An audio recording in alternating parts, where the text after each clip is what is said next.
आज के Facebook live कार्यक्रम में पुनः सभी का स्वागत है। न्याय धर्म सभा का ये न्याय प्रचार कार्यक्रम है।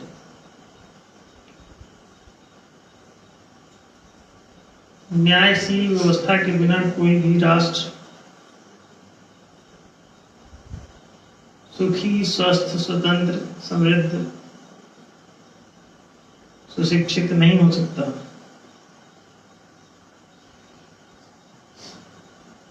न्यायशील व्यवस्था किसी राष्ट्र की नींव है। मानवीय राष्ट्र न्याय के धर्म पर आधारित होता है। न्याय को जो राष्ट्र धर्म के रूप में स्वीकार नहीं करता वह ध्वस्त हो जाता है। ध्वस्त होकर मानव समाज पशुओं के जंगल में परिवर्तित हो जाता है। तो समाज को जंगल से बचाने के लिए न्याय का सिद्धांत आवश्यक है। सभी लोग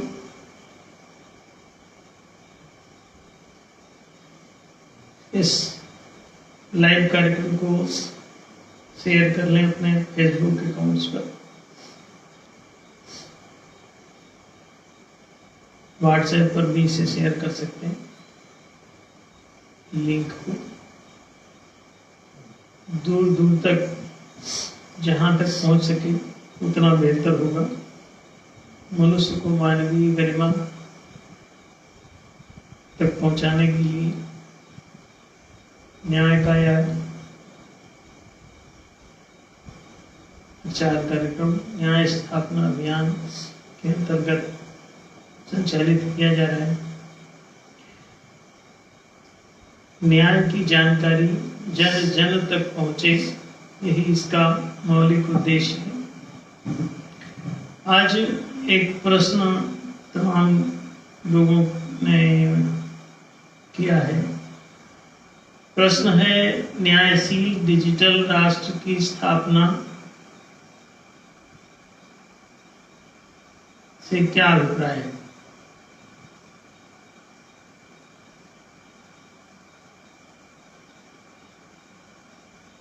डिजिटल राष्ट्र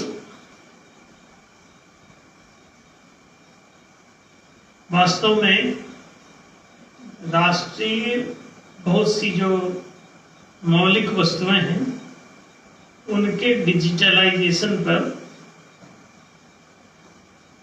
आधारित होता है। तो ऐसा कोई भी राष्ट्र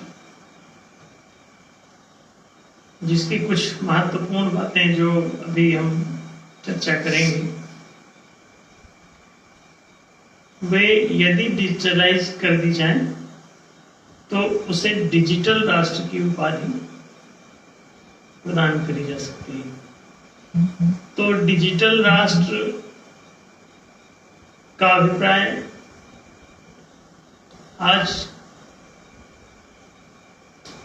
उन तत्वों के इलेक्ट्रॉनिकीकरण से है। डिजिटलाइजेशन का मतलब इलेक्ट्रॉनिकीकरण है। इलेक्ट्रॉनिक फॉर्म में यदि राष्ट्र की कुछ महत्वपूर्ण चीजों को परिवर्तित कर दिया जाए तो उसे डिजिटल राष्ट्र कहा जा सकता है। आजकल जैसे डिजिटल घड़ी, डिजिटल कैमरा, डिजिटल, तो डिजिटल मीन्स वैसे तो डिजिटल का मतलब होता है आंकिक के अंकों पर आधारित कोई चीज हो, लेकिन आजकल डिजिटल शब्द जो है वो केवल डिजिट के अर्थ में नहीं बल्कि इलेक्ट्रॉनिकी के अर्थ में चल पड़ा है। क्योंकि डिजिटल जो है वो इलेक्ट्रॉनिकीकरण के रूप में इसलिए प्रचलित हो गया है। उसका कारण ये है कि इलेक्ट्रॉनिक्स जो है वो कुछ कैलकुलेशन पर ही आधारित होता है। मैथमेटिकल टाइप का सिस्टम है, वो 1 2 3 4 कैलकुलेटिव है। इसीलिए कंप्यूटर को भी कंप्यूटर कहते हैं, जबकि वो मल्टी चीजें कर रहा है। वो तमाम डिजाइनिंग करता है, तरह तरह की चीजें करता है, लेकिन वो जो है कंप्यूटर कहलाता है। तो कंप्यूटर जो है वो कैलकुलेशन के अर्थ में, कंप्यूट माने होता है गणना करना, गिनना। तो सब 1 2 3 4 5 6 7 8 9 10 टाइप का जो गणनीयता है, जोड़ घटाना गुणा भाग, मैथमेटिकल अंकों का प्रयोग। तो इलेक्ट्रॉनिकी जो है वो कहीं ना कहीं मैथमेटिकल है, और ज्ञान विज्ञान वास्तव में मैथमेटिकल ही है। वो जोड़ घटाना गुणा भाग से बुद्धि का विकास भी होता है, और बुद्धि विकसित हो तभी जोड़ घटाना गुणा भाग समझ में भी आता है। तो मनुष्य को अगर गणित की शिक्षा दी जाए तो बौद्धिक रूप से वो ज्यादा उन्नत हो जाता है। सामान्यतः बुद्धि उतनी तीव्र नहीं रहती, तो मैथमेटिक्स पढ़ाने से बुद्धि में ज्यादा धार लगती है, तेजस्विता बढ़ती है। तो इसीलिए इलेक्ट्रॉनिकी का जो क्षेत्र है वो कंप्यूटिंग जैसा है। जैसे कैलकुलेटर, तो कैलकुलेटर से कैलकुलेट करने के लिए यूज हुआ तो बोले कैलकुलेटर, लेकिन कंप्यूटिंग का मतलब भी वही है। और आजकल इसीलिए जब कोई इलेक्ट्रॉनिकीकरण किया जाता है तो उसे डिजिटलाइजेशन भी कहने का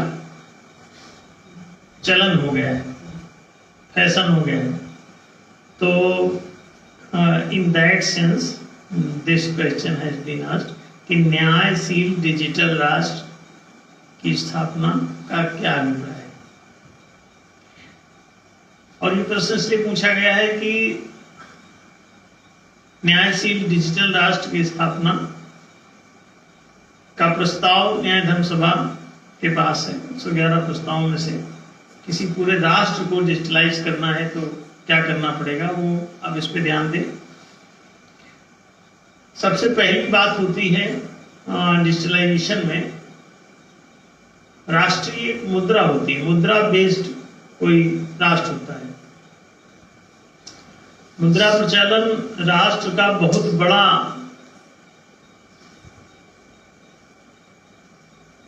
कर्तव्य भी है, उद्देश्य भी है। यदि मुद्रा का प्रचलन ना करे कोई राष्ट्र तो पिछड़ जाएगा आर्थिक रूप से। तो मुद्रा उसकी इकोनॉमी की जान है। इकोनॉमिक्स का भी प्राण है मौद्रिक नीति, और मुद्रा पूरे राष्ट्र की जान है। तो राष्ट्र भी अगर देखा जाए तो रस शब्द उसमें भी झलकता है, और राशि माने भी धन होता है, अमाउंट, राशि, धन राशि। तो आप समझ सकते हैं कि ये कोई अर्थव्यवस्था जैसा राष्ट्र का अर्थ है। तो आर्थिक मामला जो है राष्ट्रीय मामला जैसा है। तो मुद्रा किसी राष्ट्र की बड़ी महत्वपूर्ण चीज है। तो डिजिटलाइजेशन ऑफ करेंसी, करेंसी माने किसी राष्ट्र की मुद्रा को करेंसी कहते हैं। जैसे भारत का INR, इंडियन नेशनल रूपी, this is called national currency. तो नेशनल करेंसी करंट जैसा बहता है, तो इसीलिए इसका चलन वेग भी गिना जाता है। मुद्रा का चलन देख, इकोनॉमिक्स में पढ़ाया जाता है। तो ये जो करंट की तरह बहता है, इसीलिए इसका नाम करेंसी है। एक हाथ से दूसरे हाथ, दूसरे हाथ से तीसरे हाथ मुद्रा बहती है। आपने पेन खरीदा, 10 रुपए अपने दुकानदार को दिया, दुकानदार ने वो 10 रुपए किसी अपने दूसरे सप्लायर को दिया, सप्लायर ने और आगे कंपनी में बढ़ाया, कंपनी ने अपने मजदूरों को दिया वही 10 रुपया, फिर मजदूरों ने जाके अमरूद खाया तो अमरूद वाले को दिया, अमरूद वाले ने अपने बच्चे की फीस चुकाई तो फीस इकट्ठा हो गई, टीचर को सैलरी दी गई, फिर सैलरी से टीचर ने किराने का सामान खरीदा तो किराने को, तो ये रुकती नहीं, करंट इसका चलता ही रहता है, इसलिए that is why it is called currency. तो मुद्रा जो है वो करेंसी के नाम से इसीलिए जाती है। तो मुद्रा एक बहुत बड़ा तत्व है किसी राष्ट्र का। यदि इसे डिजिटलाइज कर दिया जाए तो कोई भी राष्ट्र बहुत पवित्र हो जाएगा। उसमें भ्रष्टाचार, काला धन, काली संपदा, काले कारनामे, घूसखोरी, गबन, घोटाला, आतंकवाद, चोरी डकैती, लूट खसोट, फिरौती, इस तरह की तमाम बातें ऑटोमेटिकली जो मुद्रा के आधार पर चलती हैं वो सब नियंत्रित हो जाएंगी। काला बाजारी नियंत्रित हो जाएगी, भ्रष्टाचार पूरी तरह समाप्त हो जाएगा। लोग सोचते हैं कि अगर करेंसी डिजिटल कर देंगे तो लोग सोना चांदी के माध्यम से भ्रष्टाचार करने लगेंगे, मतलब मुद्रा की जगह सोना ले लेंगे, चांदी ले लेंगे घूस में। नो, अगर मुद्रा को आप डिजिटलाइज करते हैं तो हर सामान डिजिटलाइज हो जाता है दरअसल, क्योंकि सामान किसी के पास किसी न किसी मौद्रिक क्रय विक्रय के आधार पर ही आता है। सारे क्रय विक्रय मौद्रिक होते हैं, क्योंकि मुद्रा का लेन देन किए बिना कोई क्रय विक्रय संपन्न नहीं होता। तो जब भी कोई क्रय विक्रय होगा तो मुद्रा के माध्यम से होगा, और अगर किसी के पास उसके भुगतान का कोई रिकॉर्ड नहीं है तो वो परचेज एग्रीमेंट ही नहीं माना जाएगा। परचेज, कॉन्ट्रैक्ट ऑफ परचेज और सेल, तो सेल एंड परचेज का जो कॉन्ट्रैक्ट है, संविदा है, वही वहां पे संपन्न नहीं होगी, मतलब वो सौदा ही संपन्न नहीं होगा। तो जब करेंसी डिजिटल फॉर्म में होती है तो प्राय सारी चीजें डिजिटलाइज हो जाती हैं, मतलब वो ऑन रिकॉर्ड होती हैं, तो उनका आप छिपा के लेन देन नहीं कर पाते। तो मुद्रा का जैसे ही डिजिटलाइजेशन होता है तो सब कुछ, हर सामान, हर संपत्ति, हर वस्तु डिजिटलाइज हो जाती है। जो भी खरीदी और बिक्री के सिद्धांत पर आधारित है वो सब डिजिटलाइज हो जाएगी। तो अगर किसी राष्ट्र का डिजिटलाइजेशन, आप डिजिटल राष्ट्र किसी को तभी बोल सकते हैं जबकि सबसे पहले उसकी मुद्रा डिजिटलाइज हो। तो नोट जो भी है वो डिजिटलाइज हो जाए। तो पहले नंबर पर नोट को डिजिटल करो, दूसरे नंबर पर ओट को डिजिटल करो। तो जब आपने नोट या सिक्के सब डिजिटल कर दिए तो फिर इस नोट माने मुद्रा के बाद फिर आपको ओट, मतपत्र को भी डिजिटल कर दो। तो जब ये मतपत्र भी डिजिटल हो जाएगा तो आपको कोई छपे हुए किसी मतपत्र की आवश्यकता नहीं रह जाएगी। आपको मतदान करने के लिए कोई भी बैलेट पेपर रिक्वायर्ड नहीं होगा, किसी ठप्पा मारो, ये करो, वो करो, नो। आप अपना वोट जस्ट ट्रांसफर करके इलेक्ट्रॉनिकी में डिजिटलाइज्ड फॉर्म में वो दर्ज हो जाएगा। तो वोट आपका चला गया आपके हाथ से दूसरे के किसी के पक्ष में। नोट आपने जैसे ट्रांसफर किया, किसी से सामान खरीदा तो उसको ट्रांसफर हो गया तो उसके खाते में चला गया। उसी तरह वोट भी आपने किसी को दिया तो उसके खाते में चला गया तो वोट उसको मिल जाएगा। तो नोट डिजिटलाइजेशन, ओट डिजिटलाइजेशन और पोस्ट डिजिटलाइजेशन। पोस्ट ऑफिस भी चिट्ठी, द लेटर, चिट्ठी का डिजिटलाइजेशन तीसरे नंबर पे। तो डिजिटल मुद्रा, डिजिटल ओट, डिजिटल चिट्ठी, डिजिटल लेटर्स माने चिट्ठी पत्री। तो जब आपकी चिट्ठी भी डिजिटलाइज हो जाएगी तो पोस्ट ऑफिस की जरूरत खत्म हो जाएगी। डिजिटल मुद्रा कर दो तो बैंक के सारे खर्चे खत्म और बैंक भी खत्म। डिजिटल पोस्ट माने चिट्ठी डिजिटल कर दो तो पोस्ट ऑफिस खत्म, डाक खाने की जरूरत खत्म, डाक खाने के खर्चे खत्म। डिजिटल वोट कर दो तो इलेक्शन के हजारों करोड़ खत्म और इलेक्शन कमीशन भी बहुत सिकुड़ के रह जाएगा, लगभग खत्म, जरूरत ही नहीं रह जाएगा। थोड़ा ऑफिशियल मेंटेनेंस के अलावा कोई जरूरत नहीं। ऐसे बैंक भी एक छोटा सा दफ्तर कहीं खोल लो अपना, थोड़ा बहुत किसी को कोई फंस जाए लेन देन तो अपना सेट कर दिया करे, एक मैनेजर बैठा है, पूरे देश का एक ही आदमी पर्याप्त। सारे खर्चे जीरो, शून्य हो जाएगा खर्चा। तो मुद्रा को डिजिटल करो, फिर वोट को डिजिटल करो और फिर चिट्ठी को भी डिजिटल करो। पोस्ट ऑफिस भी डिजिटल हो गया। अब क्या होगा? ये भी सारे खर्चे खत्म। ये डिजिटल राष्ट्र में क्या क्या डिजिटल करना होगा तब राष्ट्र डिजिटल कहलाएगा। अब वो बता रहे हैं। 3 चीजें समझ गया, मुद्रा डिजिटल, फिर मतदान डिजिटल, मतपत्र डिजिटल माने, और फिर चिट्ठी पत्री डिजिटल। चौथे नंबर पे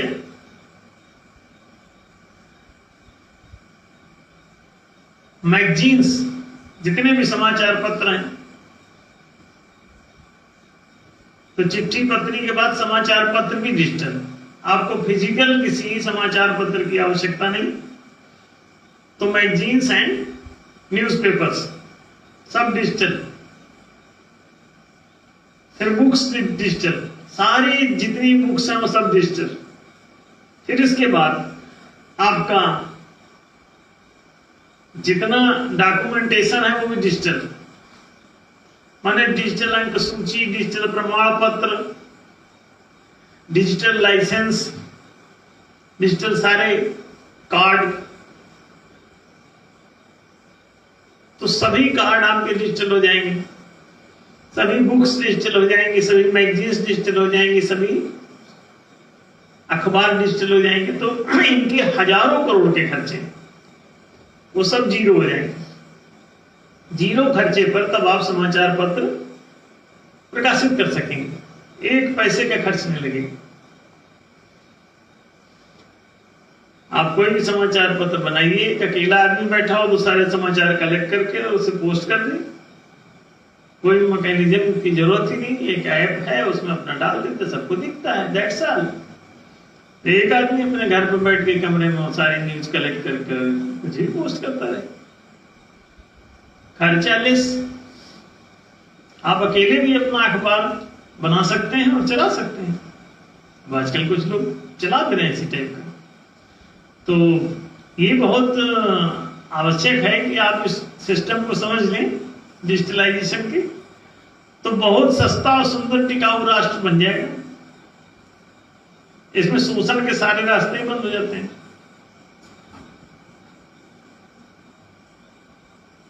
तो कितनी चीजें डिजिटल हो गई, मुद्रा डिजिटल हो गई, वोट डिजिटल हो गई, चिट्ठी डिजिटल हो गई, सभी प्रमाण पत्र डिजिटल हो गए, अखबार डिजिटल हो गया, मैगजीन डिजिटल हो जाएंगी, बुक्स डिजिटल हो जाएंगी। तो किताबें आपको जीरो खर्चे पे सभी स्टूडेंट को मिलने लगेंगी। किसी पुस्तक का कोई मूल्य नहीं बचेगा। पीडीएफ फॉर्म में बना दिया गया, डिजिटल रूप में उसे सेव कर दिया गया। अब आप डाउनलोड कर लीजिए जिसको जिसको जरूरत है। जीरो खर्चे पे सारी पुस्तकें, जीरो खर्चे पे पढ़ाई, जीरो खर्चे पे अखबार, सारी सूचना, कोई खर्चा नहीं है आपको 200-400 रुपये महीने का खर्च करने की कोई जरूरत नहीं। डिजिटल अखबार, ये कितनी चीजें हो गई। डिजिटल ऑफिशियल रिकॉर्ड्स, खाता बही, ठीक है। अगर आपने डिजिटल खाता बही भी कर दिया सब, तो सारे ऑफिस रिकॉर्ड जो है डिजिटल फॉर्म में चले जाएंगे। आपको उसके लिए रजिस्टर और ताम झाम फाइलें और मेंटेन करने की कोई जरूरत ही नहीं रह जाएगी। तो आपकी हार्ड डिस्क में सब वो स्टोर्ड रहेगा, कंप्यूटर के हार्ड डिस्क, और उसके अंदर ही ऑफिस घुसा रहेगा, एक क्लिक पे दिखेगा वो सब है। सर्वर अपना रखो, कभी कोई खतरे की बात नहीं। वो काफी बनी रहती है, एक हाथ से कोई उड़ा भी दे तो दूसरे में सेव रहता है। तो ये सब जीरो खर्चे पे हो जाएगा। तो कितने हो गए, मुद्रा डिजिटल हो गई, पोर्ट डिजिटल हो गई, चिट्ठी डिजिटल हो गई, अखबार डिजिटल हो गया, मैगजीन डिजिटल हो गया, बुक्स डिजिटल हो गया, सारे प्रमाण पत्र डिजिटल हो गए, स्टाम्प पेपर भी डिजिटल हो गया, और सभी जितने ऑफिशियल रिकॉर्ड फाइल रजिस्टर हैं सारे डिजिटल हो गए। आप आश्चर्यचकित रह जाएंगे कि इतनी ऐसी कम से कम 10 चीजें ऐसी हैं जिनको डिजिटल कर देने पर पूरा राष्ट्र डिजिटल हो जाता है। न्यूनतम 10 चीजें आप डिजिटलाइजेशन कर दीजिए, सारा राष्ट्र डिजिटल हो जाएगा। और जैसे डिजिटलाइजेशन होता है, सारा बदमाशी का धंधा सब समाप्त हो जाता है, सारे खर्चे खत्म हो जाते हैं। राष्ट्र के नाम पे जितने भी लाखों करोड़ के खर्चे हैं वो सब शून्य हो जाते हैं अथवा मिनिमाइज हो जाते हैं, एकदम 1-8% बचते हैं। 99% तक के सारे खर्चे खत्म हो जाएंगे।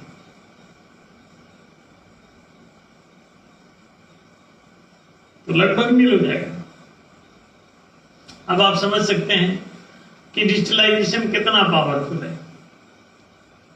एक तो ये सब कुछ उज्जवल कर देगा, काले से सब सफेद कर देगा, कुछ भी काला बन ही नहीं पाएगा। तो आपकी कोई भी चीज सब डिजिटल हो जाएगी। अब अंत में नागरिकता का भी डिजिटलाइजेशन, नागरिकता का डिजिटलाइजेशन हो जाएगा, तो नागरिक भी डिजिटल फॉर्म में होगा। इसको कहीं जाने आने की फिर जरूरत नहीं रह जाएगी, इसका डिजिटल फॉर्मेट जाया करेगा। कहीं कोई मीटिंग अटेंड करनी है, आप लखनऊ में मीटिंग अटेंड कर सकते हैं अपने घर पर बैठे हुए, आप डिजिटल फॉर्म में वहां प्रेजेंट रहेंगे। आप संसद आपको जाने की जरूरत नहीं, रोज पेट्रोल खर्च करने की जरूरत है। आप संसद भवन में आप मीटिंग अटेंड करिए, आप घर पर रहिए, आप डिजिटल फॉर्म में वहां प्रेजेंट रहेंगे। तो कोई संसद की कार्यवाही, कहीं कोई सम्मेलन, शादी का अटेंडेंस, जन्मदिन मनाना, किसी के घर जाने की जरूरत नहीं, शादी अटेंड करने की जरूरत नहीं, घर बैठे आप अटेंड करें। आप अपने बैठिए अपने चेयर पर घर के अंदर, शांति से सोफे पर बैठ कर और जन्मदिन मनाइए किसी के घर में। आप डिजिटल फॉर्म में वहां मौजूद रहेंगे।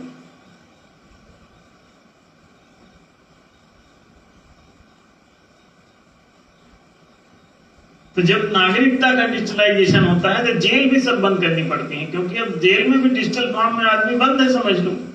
तो जेल की क्या जरूरत है, जब डिजिटल फॉर्म में ही रखना है तो हार्ड डिस्क में ही है रखा। तो जब हार्ड डिस्क से नागरिकों का काम चल सकता है तो जेल की क्या जरूरत है। तो इसीलिए हमने सब जेल समाप्त करने, सब बैंक समाप्त करने, सब पोस्ट ऑफिस समाप्त करने, सब दफ्तर समाप्त करने का ये सब फरमान दिया हुआ है। टैक्सेशन सारे समाप्त करके एक डिजिटल टैक्सेशन पद्धति, जो 1% ऑफ इनकमिंग अमाउंट किसी के भी खाते में, किसी के भी बैंक खाते में जो आवक राशि है उस पर 1% डिडक्शन लगा दो, सारे टैक्स खत्म कर दो, कोई जरूरत ही नहीं। 100 रुपए आए, 1 रुपए सरकार के खाते में जाएगा, 99 रुपए आपके खाते में जाया करेंगे, कहीं से भी आए, कहां से आए कोई मायने नहीं रखता। कहीं से भी आए, 100 रुपए आए तो 1 रुपए सरकार के खाते में चला जाएगा, 99 रुपए, और बाकी किसी टैक्सेशन की जरूरत नहीं, दिया हुआ है प्रस्ताव। तो digitalisation of taxes, digitalisation of मुद्रा, digitalisation of post, digitalisation of vote, digitalisation of magazines, books, accounts, खाता बही, लिखा पुस्तकें, चिट्ठी पत्री, प्रमाण पत्र, सर्टिफिकेट, सभी कार्ड्स जितने आपके हैं, इनका सबका डिजिटलाइजेशन हो जाएगा। तो लगभग ये 10 से अधिक ऐसी चीजें हैं जिनको डिजिटल फॉर्म में कर देने पर पूरा राष्ट्र का डिजिटलाइजेशन होता है, और राष्ट्र इसके बाद इतना ज्यादा पारदर्शिता इससे आ जाती है, ट्रांसपेरेंसी आ जाती है कि बेईमान कोई न नेता रह पाता है न जनता रह पाती है, सबको अपने आप ईमानदार होना पड़ेगा। और डिजिटलाइजेशन से तुम बच भी ना सकोगे। अब इस विज्ञान को तुम मिटा भी नहीं सकते, अब मिटाओगे तो तुम भी मिट जाओगे। अब तुम फंस चुके हो परमात्मा के मकड़ जाल में। अब ये पारदर्शिता आके रहेगी, और पारदर्शी व्यवस्था में कोई भी चोर सरवाइव नहीं कर सकता। हर चोर को नाक की सीट में चलना पड़ता है पूरी ईमानदारी के साथ। सबको सब कुछ पता होता है, मुकदमा तक डिजिटलाइजेशन हो जाता है कि मुकदमा भी डिजिटल फॉर्म में चलेगा, पुलिस रिपोर्ट का डिजिटलाइजेशन हो जाता है। तो आप सभी लोग भली भांति समझ सकते हैं कि ये सभी चीजें लगभग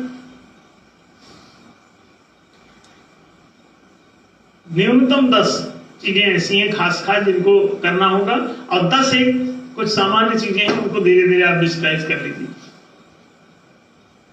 तो कुल मिला के 10 बड़ी महत्वपूर्ण चीजें हैं और 10 कुछ जनरल चीजें हैं उनको। अब तो ये 10 से 20 चीजें ऐसी हैं जिनको अगर डिजिटलाइज कर दिया जाए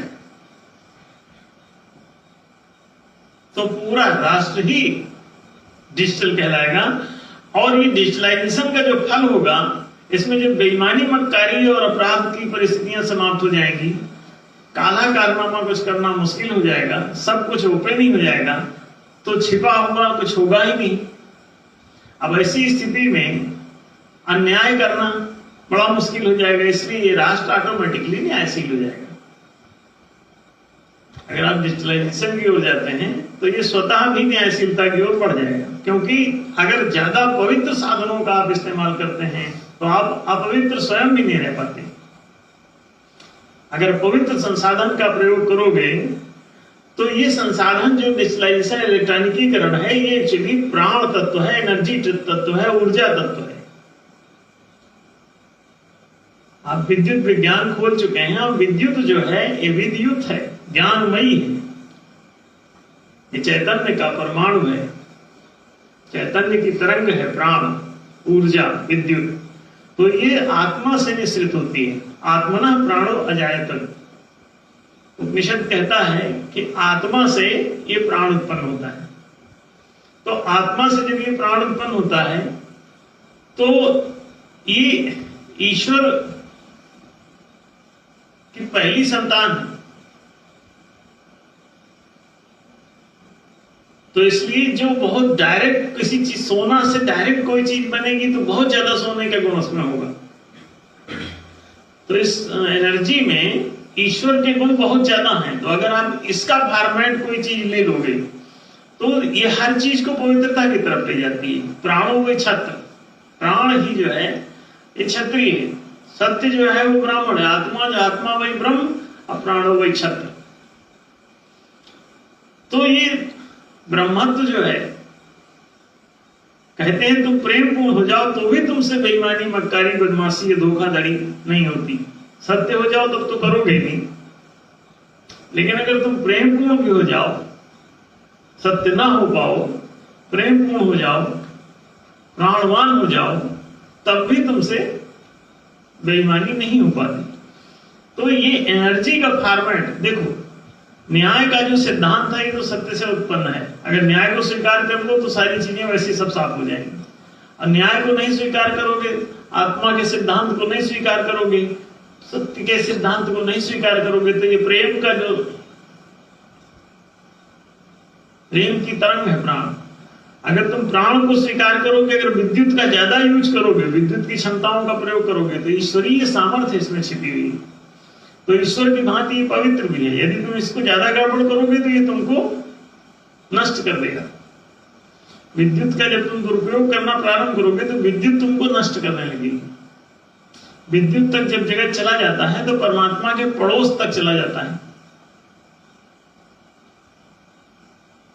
तो परमात्मा के पड़ोस तक जाने का फल ये होगा कि if you are going to digitalize your nation, तो हमने ये प्रस्ताव दिया मोदी गवर्नमेंट को। मोदी जी खासतौर से जब गुजरात में मुख्यमंत्री थे तभी हमने इनको भेजा था ये डिजिटलाइजेशन का मामला। सबसे पहले कहा था कि करेंसी को डिजिटल करो, फिर कोर्ट को डिजिटल करो। तो पहले डीसीएस डिजिटल करेंसी सिस्टम लागू करो, फिर डीबीएस डिजिटल वोटिंग सिस्टम लागू करो, फिर डिजिटल एजुकेशन सिस्टम लागू करो, डिजिटल विद्यालय, डिजिटल स्कूलिंग। तो जैसे ही स्कूलों को डिजिटलाइज करोगे तो सारी कॉपी किताब और मार्कशीट, वहां का हिसाब किताब सब डिजिटल हो जाएगा। एग्जाम की कॉपी, एग्जाम का पेपर सब डिजिटल फॉर्म में मिलेगा, फिजिकल फॉर्म में कुछ नहीं रहेगा। आप मोबाइल पे ही बैठ के आप पेपर हल कर सकेंगे, कंप्यूटर पे बैठ के हल कर देंगे, घर बैठे ही कर देंगे। आपको विद्यालय भी जाने की जरूरत नहीं। जैसे कैदी को जेल जाने की जरूरत नहीं, ऐसे स्टूडेंट को विद्यालय जाने की जरूरत नहीं, सांसद को संसद जाने की जरूरत नहीं, घर बैठे मीटिंग अटेंड हो जाएगी। तो after digitalization of a nation, the justice establishment campaign will itself reach to its target, मंजिल, ये अपने डेस्टिनेशन तक चला जाएगा, मंजिल तक चला जाएगा, ये अपने टारगेट तक पहुंच जाएगा। If the nation is being digitalised, तो आफ्टर डिजिटलाइजेशन कोई भी अन्याय, धोखाधड़ी, लुका छिपी, बेईमानी, बदमाशी, मक्कारी, धूर्तता, आतंक, ठगी, घूसखोरी, भ्रष्टाचार, गबन, घोटाला, आप कुछ भी नहीं कर सकते।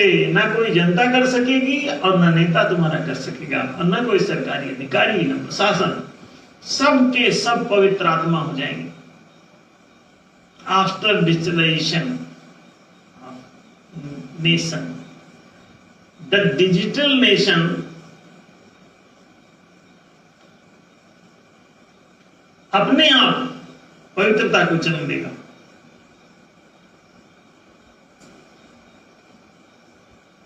जस्टिस को जन्म देगा। आप जस्टिस कर लो तो देश पवित्र हो जाता है, देश पवित्र कर दोगे तो जस्टिस हो जाएगा।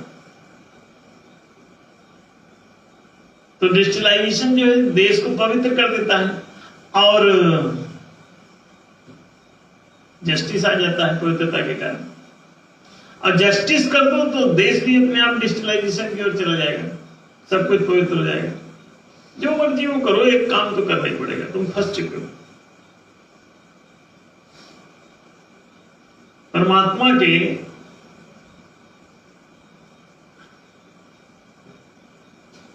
रचे हुए चक्रव्यूह में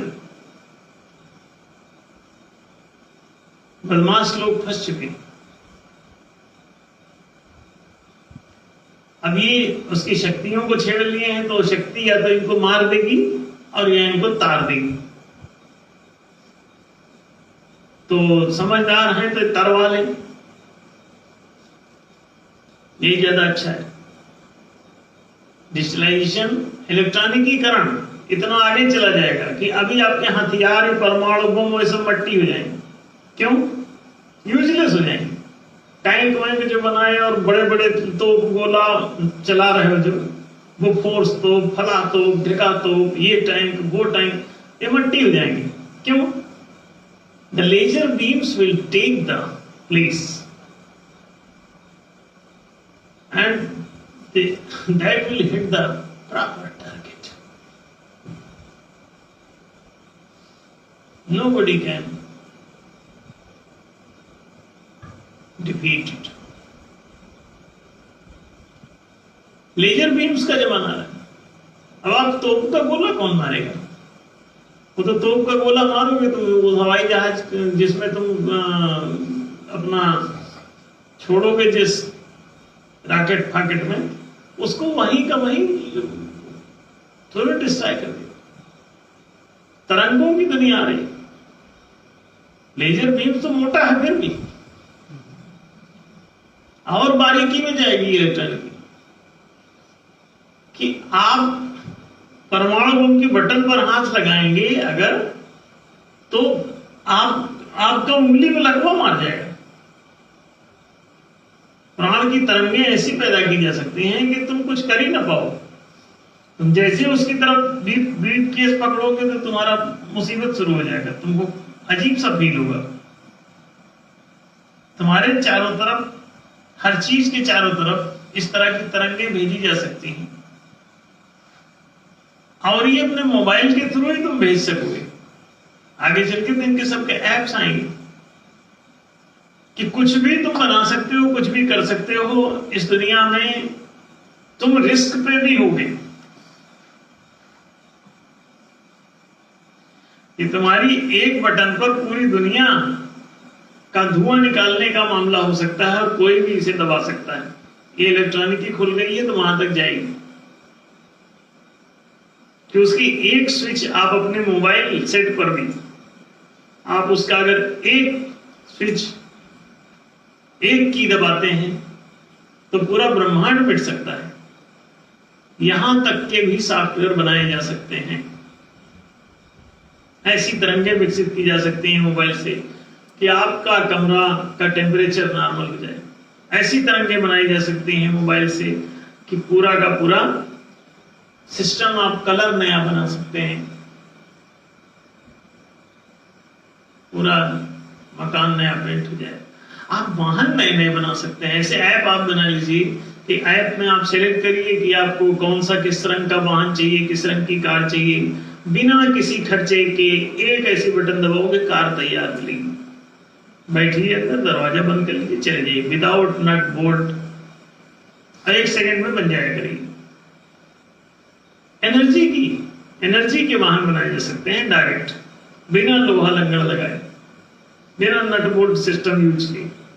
एनर्जी के वाहन, एनर्जी के उपकरण, एनर्जी की चीजें, एनर्जी के कपड़े, एनर्जी का खाना, एनर्जी का सब कुछ आप बना सकते हैं। क्योंकि अगर प्राण को आप छेड़ चुके हैं तो प्राण सर्वसमर्थ सत्ता है।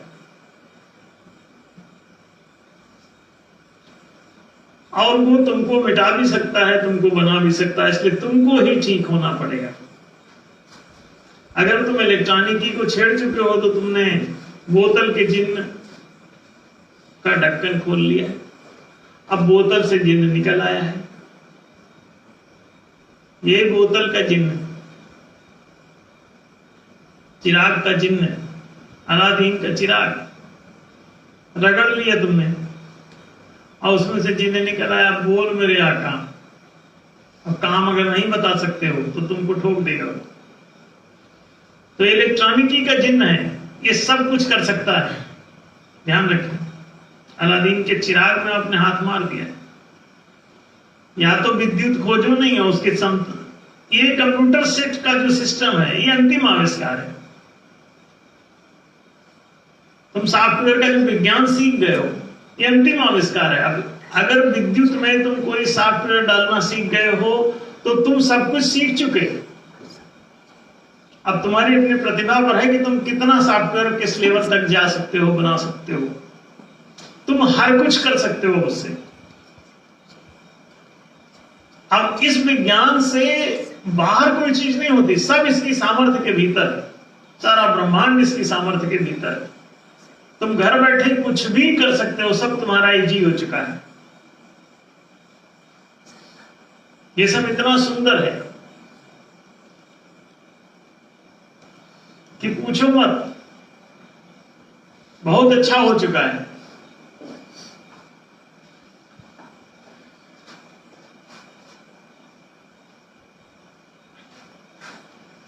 किसी ने पूछा है कि यदि सब कुछ डिजिटल हो जाएगा तो कार्यालय में कार्य करने वाले बेरोजगार हो जाएंगे, उनके लिए एनडीएस में क्या व्यवस्था होगी?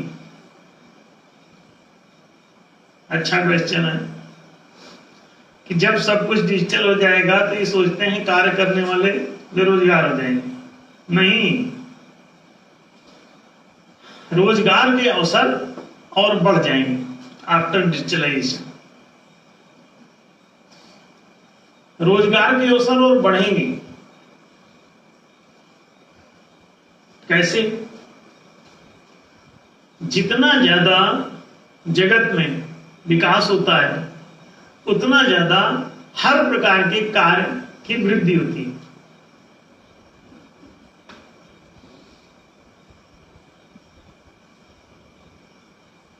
उतने अधिक अवसरों की वृद्धि होती है, उतनी अधिक तुम्हारी आवश्यकताएं बढ़ चुकी होती हैं। जब कंप्यूटर आया तो लोगों ने इसका विरोध किया भारत में भी, खास तौर से जो रूढ़िवादी कट्टरवादी लोग थे, उनको लगा कि ये लोगों को बेरोजगार कर देगा। नहीं, कंप्यूटर ने ही सबसे ज्यादा रोजगार पैदा किए। अभी भी कंप्यूटर फील्ड में ही सबसे ज्यादा रोजगार क्रिएट हो रहे हैं, बाकी चीजें ठंडी पड़ी जा रही। जो विज्ञान जितना ऊंचा होगा उतना ज्यादा व्यापक, उतना ज्यादा फ्रूटफुल, उतना ज्यादा अवसरों से भरा होगा। अधिक से अधिक अवसर। जब कार आई तो लोगों ने कहा अरे बैलगाड़ी वाले सब बेरोजगार हो जाएंगे।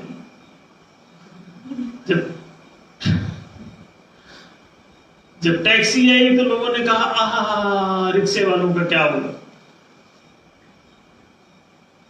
नहीं, वो सब रिक्शे वाले टैक्सी पे आए, टैक्सी चलाने लगे। तो तरक्की तुम सोच ही नहीं पा रहे हो। तुम चाहते हो कि वैसे ही मरता रहे। वो आराम से उसी रिक्शे को चलाता है तो उसे टैक्सी कहते हैं। अब बिजली वाला आया तो बहुत शोरगुल मचाया, कई तो ढक ढक डब्बा वाले पेट्रोल डीजल वाले जो फड़फड़ा रहे थे सड़कों पे, वो आंदोलन करने लगे कि बिजली वाले कहां से आ गए, इनको हटाओ। अब बाद में उनको पता चला कि तो सत्ता अपना फेंक के उन्होंने बिजली वाला ले लिया, अब वही चला रहे। तो पहले तुम अनुभव के बिना मूर्ख होने के कारण अच्छी चीजों का विरोध करते हो और बुरी चीजों में लिप्त रहते हो, पिछड़ी हुई चीजों में लिप्त रहते हो, और अच्छी चीजों को तुम समझ ही नहीं पाते को ज्यादा प्रभावी है और ज्यादा सुखद है और ज्यादा सुरक्षित भी है और ज्यादा स्वास्थ्यवर्धक भी है, पर्यावरण के लिए बहुत जरूरी है। आजकल हमने वाहनों का इलेक्ट्रिफिकेशन करने के लिए कहा, एक प्रस्ताव है न्याय सभा का 111 प्रस्ताव में से कि सभी डीजल और पेट्रोल चालित समस्त वाहनों को या वाष्प चालित या एनटीपीसी चालित, इस सभी जितने भी ऐसे इंजन और सेट चल रहे हैं, इनको सबको इलेक्ट्रिफाइड किया जाए। हर जगह विद्युत मोटर लगाई जाए। जहां जहां डीजल और पेट्रोल के इंजन आप यूज कर रहे हैं उन सभी जगहों पर, कोयले का जहां यूज कर रहे हैं कोयले का इंजन, डीजल का इंजन, पेट्रोल का इंजन, सभी जगहों पे इलेक्ट्रिकल मोटर यूज करो। बैटरी को स्ट्रांग बनाओ, बैटरी पर रिसर्च कराओ और छोटी छोटी बैटरियां बनाओ और आजीवन चलने वाली बैटरियां बनाओ और आ जाएंगे निकट भविष्य में। आप चिंता मत करिए, आवश्यकता ही आविष्कार की जननी है। आप आवश्यकता तो पैदा करो, आवश्यकता ही नहीं आप डिग डिग डिग डिग पेट्रोल वाला ही चलाना चाहते हो, टिर टिर कर रहे हो चारों तरफ, हाँ डीजल पेट्रोल, धुआं फेंक रहे हो, इतना प्रदूषण बढ़ता जा रहा है, ग्लोबल वार्मिंग बढ़ रही है, दुनिया भर का नाक में तुम्हारे प्रदूषण घुस रहा है, बर्बाद हुए जा रहे हो, बट तुम उसके पीछे लगे हो। जल्दी से जल्दी अगर 2025-30 तक आपने इसे खत्म नहीं किया तो आप खुद ही धुएं के ढेर में बदल जाएंगे, खुद कार्बन बन जाएंगे, सांसें तुम्हारी घुट जाएंगी और अधिकांश आबादी मर जाएगी। जल्दी से जल्दी अगर ये परिवर्तन नहीं करते हो, और ये जितनी जल्दी हो सके, इसी साल हो सके तो इसी साल समाप्त कर दो। हम तो पिछले 20-30 सालों से इन तमाम चीजों पे बोल रहे हैं। इलेक्ट्रिफिकेशन करो। जब बिजली का उत्पादन सरल है तो आप इसको इतना कठिन क्यों बनाए हो? बिजली का उत्पादन तो घर में भी, घर घर एक सोलर पैनल लगा लो, तमाम सारे आपके वाहन चार्ज हो जाएंगे। चार्जिंग स्टेशन क्यों बनाते हो? ये तो हर घर में चार्ज हो जाएगा, हर आदमी चार्ज करे और उससे गाड़ी दिन भर चलाए, तकलीफ क्या है? और एक बार दिन में चार्ज कर लो और वो कम से कम नहीं तो महीनों चले, वर्षों चले। लॉन्ग लाइफ वाले वाहन आए तो ऐसी बैटरी हो जिसमें पहले से लगी हो, लॉन्ग लाइफ चलेगी। अब 20-30 लाख किलोमीटर तक चलने वाली बैटरियां जो आ रही हैं, अब धीरे धीरे बना रहे हैं लोग वैज्ञानिक। इसराइल ने अभी हमने सुना कि कुछ किया, चीन और इसराइल लगे हुए, और वो अगर ये 20-30 लाख किलोमीटर की बना देते हैं तो आपका जीवन पार हो जाएगा, दोबारा बैटरी चार्ज नहीं करनी पड़ेगी। वहीं से इनबिल्ट आएगी कि जैसे मोबाइल में आजकल सब इनबिल्ट आ रहे हैं, बैटरी कोई खोलना नहीं पड़ता उसको, बस चार्ज। अब फास्ट चार्जिंग भी आ गया, 4-4 घंटे 6-6 घंटे 8-8 घंटा चार्ज करने की जरूरत नहीं, अब तो 10-15 मिनट में भी चार्ज हो जाता है। तो ये कैसे इंप्रूवमेंट हुआ? पहले आपकी छोटी छोटी बैटरियां 2 घंटा भी नहीं चलता था मोबाइल, टाइम बोल जाता था। अब सारा दिन चल रहा है, पूरे खूब वीडियो चला रहे हो, इसके बावजूद पूरा दिन चल रहा है। इसका मतलब इंप्रूव, तुम्हारी आवश्यकता ही आविष्कार को जन्म देती है। तुम आवश्यकता तो पैदा करो, जरूरत पैदा करो, अच्छी चीजों को चाहना शुरू करो, बुरी चीजों से निवृत्त हो, ऊपर उठो। बैलगाड़ी से ऊपर उठना नहीं चाहोगे तो तुम कभी कार पे नहीं आओगे। अब कार डीजल पेट्रोल वाली कार से तुम ऊपर बिजली वाली नहीं चाहोगे तो तुम उसी में डूबे रहोगे। सस्ते से सस्ते बिजली के वाहन बनाओ, 10-20 हजार रुपए में मोटरसाइकिल दो, 25-50 हजार रुपए में कारें बना के दो, लोग चलेंगे, क्यों नहीं चलेंगे?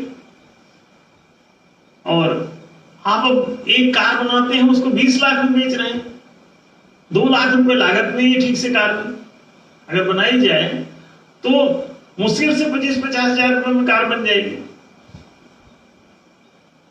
जरूरी नहीं कि हर कार में सारे इतने बड़े बड़े पहिए लगाए जाएं, छोटे छोटे पहिए लगा दो, 2-2, 4-4 हजार रुपए के सब पहिए टायर लगा के सब रख दो और चलाओ उसमें। और उसमें कुछ लगने में पहिए में मोटर लग जाती है, बाकी डब्बा है वो, उसमें खर्चा काहे का है? 10-20 हजार रुपए में भी कार ऐसी बन सकती है जो आदमी 1-2 लोग बैठ के चल सके। तो जरूरत क्या है? आप इतने बुरे बुरे वाहन क्यों बना रहे हो महंगे महंगे? डरने की जरूरत नहीं कि अगर इलेक्ट्रॉनिकीकरण होगा, डिजिटलाइजेशन होगा तो हाय हाय हाय हाय हाय अखबार वाले सब कहां जाएंगे? अखबार में इतने लाखों लोग लगे हैं, पत्रकार इतना ज्यादा दुनिया को ब्लैकमेल कर रहे हैं, लूट रहे हैं, आखिर तो कैसे काम चलेगा? अरे कुछ नहीं, उतना अपराध कम हो जाएगा। अब अपराधी जो तमाम फील्डों में लगे हुए हैं, हर कर्मचारी तो भ्रष्ट है तुम्हारा, और तुम सोच रहे हो उसके बिना देश बर्बाद हो जाएगा। नहीं, पहले तो शिष्ट हो जाएंगे और जब भ्रष्टाचार खत्म हो जाएगा तो वैसे भी पैसा बचेगा। तो हंसने के लिए कर्मचारी को लगा लो कि बैठ के तुम पब्लिक को हंसाओ, दफ्तर में बैठो, वेलकम किया करो। वेलकम करने के लिए दफ्तरों में कर्मचारी लगा दिए जाएं। अरे भाई, पैसे की कमी थोड़ी होगी, कर्मचारी तो और करोड़ों भर्ती किए जाने की जरूरत है हर स्टेट में, पैसे की कोई कमी नहीं होगी। जब ये सब खर्चा बचेगा तो पैसा तो बचेगा ना, तो पैसा कहां चला जाएगा? कर्मचारी थोड़ी ना घटाने हैं, कर्मचारी तो बढ़ाने हैं, इससे 4 गुना और लगेंगे और रोजगार बढ़ जाएगा इससे। अब साफ सफाई किया करेंगे वही लोग, सड़कें साफ मिलेंगी, फूल पौधे लगे हुए मिलेंगे, हर फूल पेंटेड मिलेगा। अभी तो कोई पेंट करने वाला नहीं, झाड़ू लगाने वाला नहीं, कहीं कोई मिलता ही नहीं है कर्मचारी, सब गंदा है, चारों तरफ सब उदास है। तो इसकी स्वच्छता करने वाले सब लगाओ ना, करोड़ों की संख्या में लगा दो। जो दिन भर सड़क साफ करते रहे, और उनको सबको सैलरी दो, और न्यूनतम 50,000 रुपए एक इक्वल सैलरी फिक्स करो कम से कम सबकी। किसी को 2,000 देते हो, किसी को 2.5, किसी को 5, किसी को 8, किसी को 15, किसी को 20, काहे भाई? और किसी को 10-10 लाख भी, 20-20 लाख रुपए भी दे रहे हो, तो ऐसा क्यों? दुनिया भर का हत्ता भत्ता जोड़ के लोगों को 50 लाख रुपए पहुंचा रहे हो, करोड़ों रुपए भी कई लोग मार रहे हैं मंथली। तो जरूरत क्या है? Equal salary to all. एक एवरेज जो है अराउंड 50,000 का, आज के हिसाब से 50 तो बढ़े तो सबकी बढ़ जाए। बेरोजगारी की कोई समस्या नहीं। न्याय धर्म सभा के पास अनंत अनंत रोजगार सभी के लिए, और एम्प्लॉयमेंट टू ऑल का सिद्धांत है।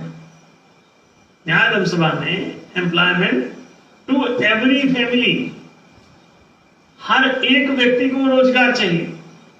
कोई भी नागरिक रोजगार से वंचित क्यों रहे? जो कृषि क्षेत्र के लायक है वो कृषि क्षेत्र का रोजगार उसे दिया जाए, कृषि भूमि दी जाए। जो वाणिज्यिक क्षेत्र के लिए योग्य है उसको वाणिज्यिक पूंजी मिलेगी। जो सरकारी पदों के योग्य है, राजकीय सेवा के लिए, जो जनता की सेवा के लिए जो योग्य है, उसको आप समान वेतन दीजिए। राजकीय वेतन से उसका खर्चा चलेगा। जो नेतृत्व कर्म करते हैं, जितने भी नेतृत्व के क्षेत्र में, सबको भत्ता दो। सबके खाते में 50-50 हजार रुपए कम से कम 1 तारीख को होना चाहिए हर नेता के। तो नेता भिखमंगा है तो चोरी करेगा।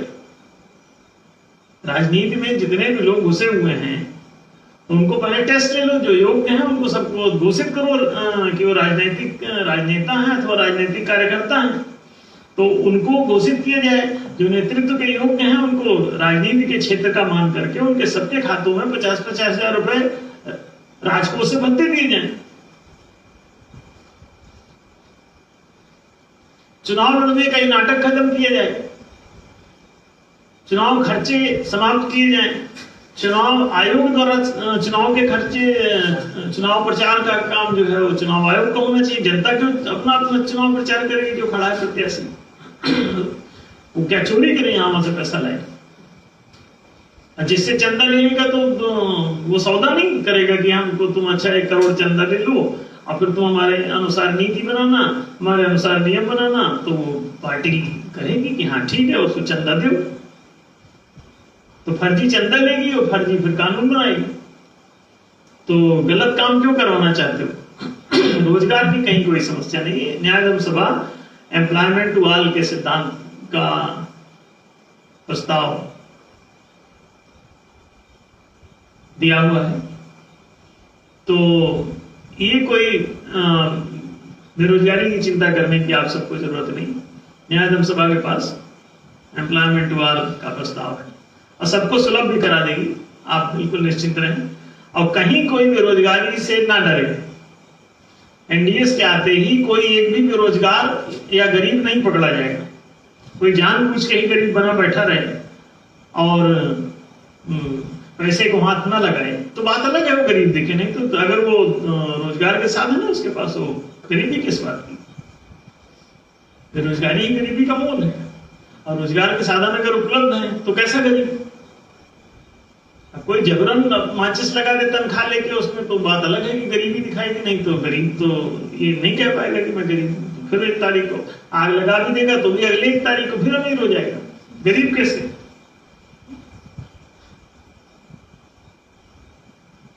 अगर रोजगार है तो गरीबी कैसे? तो इसलिए न्याय धर्म सभा के शासनकाल में तो एक भी अनपढ़ या एक भी बेरोजगार के लिए कोई अवसर ही नहीं कि कोई हो जाए अनपढ़ रह जाए, कोई बेरोजगार रह जाए। सारे के सारे लोग शिक्षित होंगे, सारे के सारे लोग रोजगार में होंगे। किसी को शिक्षा में किसी को फेल नहीं किया जाएगा। जो जितना मार्क्स लाएगा उतने का मार्कशीट उसको दी जाएगी। बेरोजगारी में कोई बाहर नहीं होगा। 75 साल तक भी किसी को रिटायरमेंट या नहीं होगा और 75 साल तक सब अपना रोजगार कर सकेंगे। अब वृद्धावस्था 75 के बाद पेंशन टू ऑल का सिद्धांत है। कैसे गरीब रहेगा? हर 75 से ऊपर के आदमी को पेंशन मिलेगा। ये है एनडीएस का प्रस्ताव। तो एनडीएस को ठीक ठीक जैसे जैसे जानेंगे तो इस तरह का प्रश्न भी नहीं करेंगे। इसके प्रस्तावों को ठीक से जाने, समझे, जिए और उसके बाद मस्त रहें। एनडीएस इज NDS, न्याय धर्म सभा। तो बिल्कुल निश्चिंत रहें, डिजिटलाइजेशन से एक भी कोई बेरोजगार नहीं होगा, बल्कि सबके लिए रोजगार के पूरे अवसर और अधिक रोजगार के संग, क्योंकि जब भ्रष्टाचार रुक जाएगा तो पूरे राजकोष का पूरा उपयोग होगा। फालतू चीजों पर जो व्यय हो रहा है फैक्ट्रियों में, वो सब रुक जाएगा। चिट्ठियों पर ही करोड़ों का व्यय है। चिट्ठी अगर इलेक्ट्रॉनिक तो खर्चा जीरो, चिट्ठी आई चिट्ठी गई, नो एक्सपेंडिचर। अभी पोस्टल टिकट, रजिस्ट्री का खर्चा, चिट्ठी का कागज का खर्चा, छपाई का खर्चा, दुनिया भर का नाटक। अरे कुछ नहीं, ऐसे कड़क कड़क कर चिट्ठी भेज दिया फ्री में, ना कोई टिकट, ना कोई डाक, ना कोई पार्सल, ना कोई नोटंकी, कुछ नहीं, सब खत्म। क्या जरूरत है? चिट्ठी को डिजिटल फॉर्म में ले आओ, बात पार हो गई। और सामान भेजना है तो रेलवे से भेजो ना, पोस्ट ऑफिस से क्या भेज रहे हो? पोस्ट ऑफिस में पार्सल घर होता है, जरूरत क्या है इसकी? रेलवे में होता है, वहां पहुंचो। हर रेलवे स्टेशन में पार्सल घर बना हुआ, जाओ सामान मत दो, उनको पहुंचा देंगे, जो किराया लगेगा किराया देना। पोस्ट ऑफिस की क्या जरूरत है? फर्जी दफ्तर, टैक्स ऑफिस फर्जी है, पोस्ट ऑफिस फर्जी है, बैंक फर्जी है, LIC फर्जी है, बीमा कंपनियों में दफ्तर की क्या जरूरत है? ये एक ऐप रखो, बहुत है। एक ऐप से पूरी बीमा कंपनी चल जाएगी, एक ऐप से पूरा हर ऑफिस चल जाएगा। ऑफिस इतना मेंटेनेंस काहे करते हो जबरदस्ती खोल खोल के हर जगह? ATM खोले बैठे हो, ATM की क्या जरूरत है? अरबों रुपए बर्बाद हो रहे हैं उसमें, ATM की जरूरत ही नहीं। उसमें नोट डालने निकालने का ये धंधा काहे खोले? फिर उसमें सिक्योरिटी गार्ड बैठाए हुए हो, दुनिया भर का इंतजाम कर रखा है, मशीनें लगी हैं इतनी फालतू। अरे ये तो मोबाइल से भीम ऐप से पैसा ट्रांसफर हो सकता है, बंद करो तुरंत उसको। भीम ऐप बन चुका है, पैसा ट्रांसफर होने लग गया है, फिर भी ATM खोले बैठे हैं बदमाश लोग। और काहे खोले हैं? आपको लूटने के लिए। आप उसके माध्यम से उनसे लूटते रहे। अब बताइए, RBI खुला है, वहां खाता नहीं खोलना है किसी का, सबको पैसा वहां से बिना किसी ब्याज का, बिना किसी झंझट का मिल जाएगा। आप अपनी लिक्विडिटी खुद ले लीजिए, वो लिक्विड जारी करने की संस्था है। दरअसल ये किसी को प्रजा को बताया नहीं गया आज तक। लिक्विड कहते हैं ये नगद धन को, ये वो जारी करने की मशीन है। वहां खाता खोलिए, वहां से लीजिए। और रेपो रेट जो लगाया है फर्जी लगाया है, उसकी जरूरत नहीं होती। पैसा तो आपका है, आप बर्फ का गोला लेके पिघला के सूरज के सामने से चले आए, उस सूरज की तरफ, सूरज की भूमिका निभा रहा है बस RBI। सूरज के सामने से गुजार दो तो आपका बर्फ का गोला पिघल जाता है। तो गोला आपका, तो पिघला हुआ पानी किसका? आप ही का हुआ। तो दूसरा कैसे आपकी संपत्ति पर ब्याज मांग सकता है? रेपो रेट क्या है? 8% तो कह रहे हैं हमको दो। काहे भाई? एक धोखा पर धोखा, और फिर आपको देते भी नहीं उतने पर।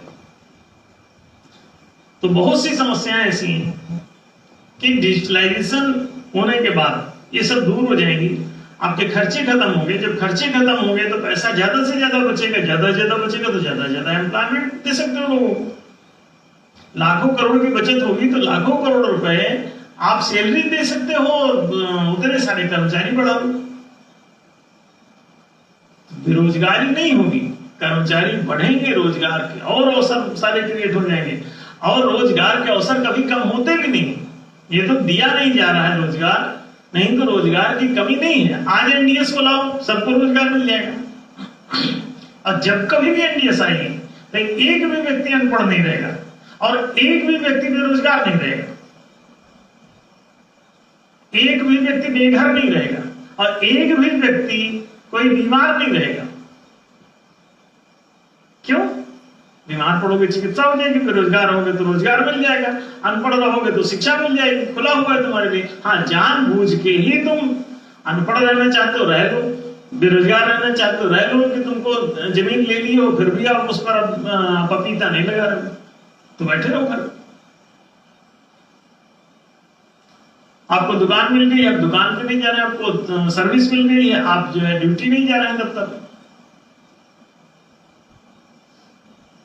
तो कह रहे हैं कि भाई हम तो गरीब हैं। अरे नहीं, ड्यूटी जाओ, तनख्वाह मिलेगी, दुकान पे बैठो, लाभ होगा।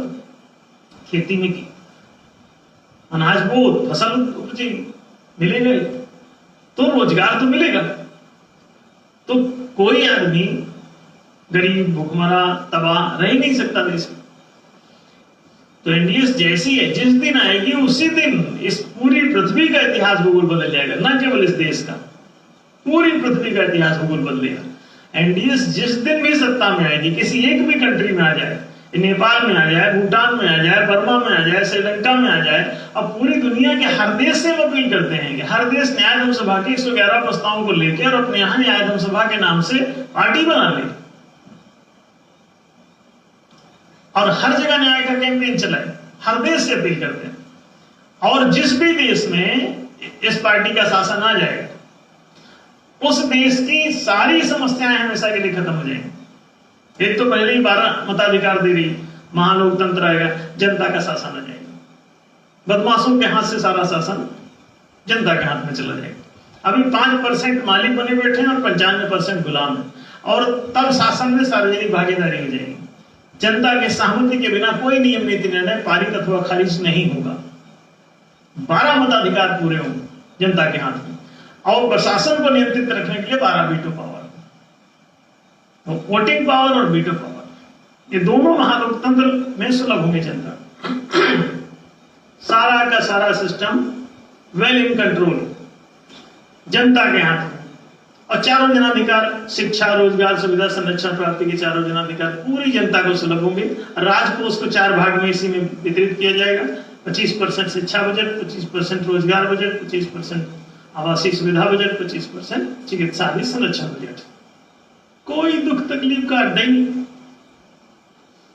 सारी समस्या खत्म हो जाती। जब कभी भी सत्ता में आएगी, जिस भी देश में आएगी, पूरी दुनिया के लिए हम बोल रहे हैं, केवल भारत की बात नहीं, सारी दुनिया को न्याय की जरूरत है।